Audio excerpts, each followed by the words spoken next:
আসসালামু আলাইকুম ভিউয়ার্স, আশা করি আপনারা সবাই ভালো আছেন। আজকের ভিডিওটির টপিক মূলত কিভাবে আপনারা ডিএসএলআর ক্যামেরাতে সি-লক ইনস্টল করবেন। সো আজকে আমি আমার এই ভিডিওতে দেখিয়ে দেব যে আপনারা কিভাবে ক্যামেরাতে সি-লক ইনস্টল করবেন। সো আজকে আমার ক্যামেরার মডেল হচ্ছে ক্যানন 700D-তে আমি আজকে সি-লক ইনস্টল করব।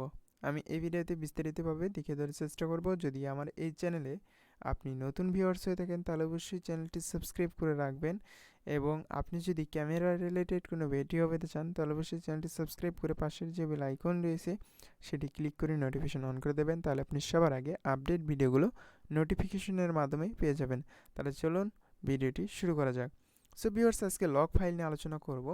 সি-লকটা মূলত একটি কালার গ্রেডিংয়ের ক্ষেত্রে কিন্তু বেশ কাজে আসবে। আমি যদি আপনাদেরকে দেখিয়ে দিই, এই যে এটা একটু লক ফাইল, আর এটা গ্রেডিয়েন্ট করার পর কালার গ্রেড করার পর আপনারা এইরকম ফুটেজ দেখতে পারবেন।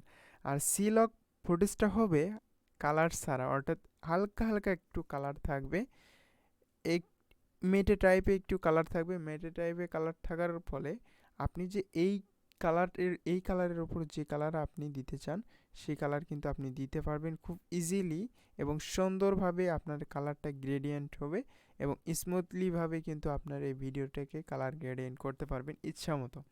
আর যদি আপনি ম্যানুয়ালভাবে কালার গ্রেডিয়েন্ট করতে চান সেক্ষেত্রে কিন্তু আপনি ইচ্ছা মতো কালার গ্রেডিয়েন্ট করতে পারবেন না।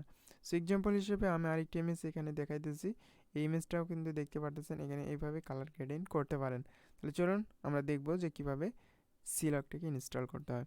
সো ভিউয়ার্স, একটি সি-লক ফাইল আমি এখানে রেখে দিয়েছি। যদি আপনাদের প্রয়োজন পড়ে তাহলে আমাকে ইনবক্স করবেন, আমি আপনাদেরকে দিয়ে দেব। আমি সি-লক ফাইল আমি এখান থেকে এই যে লক ফোল্ডারে রেখে দিয়েছি। আমি এখন কম্পিউটারে আমার ডিএসএলআর ক্যামেরা কানেক্টেড করব। সো কম্পিউটারে ডিএসএলআর কানেক্টেড করার আগে আপনাদের একটি সফটওয়্যার প্রয়োজন পড়বে। ইউএস ইউটিলিটি লিখে সার্চ করবেন।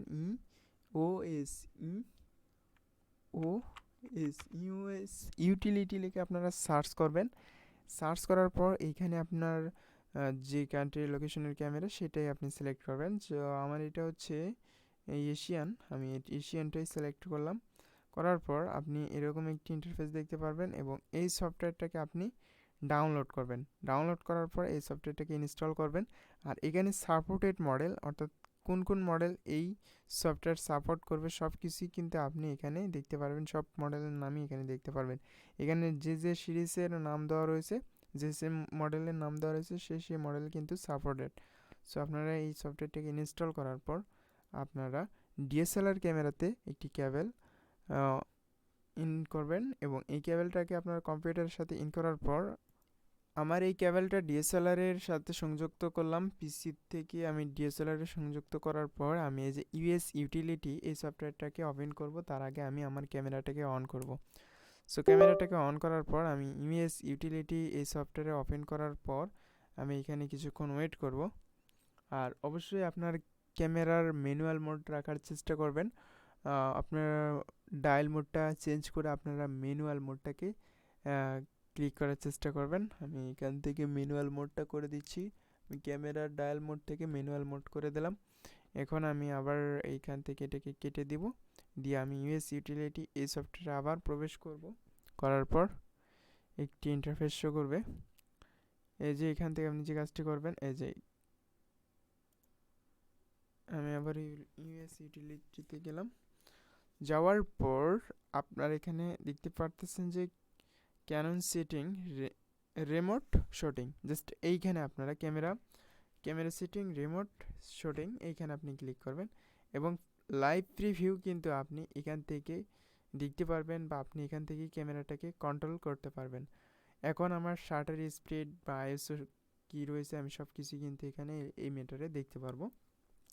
আমি চাইলে কিন্তু এখানে লাইভ প্রিভিউ বা লাইভ ভিউ শট আমি এখান থেকে সব কিছু কন্ট্রোল করতে পারবো বা দেখতে পারবো। মেইন কাজ আমাদের রেজিস্টার ইউজার ডিফেন্ড স্টাইল, এখানে আমরা ক্লিক করব, এবং এইখানে ক্লিক করার পর আপনারা এখানে দেখতে পারবেন যে use use depth use depth two এইটাতে আপনারা ক্লিক করবেন, এবং এইখানে একটি ফোল্ডার দেখতে পারবেন, এই ফোল্ডারে ক্লিক করবেন, এবং আপনার যে ফোল্ডারে সি লগ রেখেছেন ওই ফোল্ডারে যাবেন। এইখান থেকে আমি সি লগটাকে ওপেন করে দিলাম। দেওয়ার পর আমার সি লগ ফাইল কিন্তু এখানে সিলেক্ট হয়েছে ইমেজ এইচডি। এইখান থেকে আমি ওকে বাটনে ক্লিক করব। ওকে বাটনে ক্লিক করার পর আমার কাজ শেষ।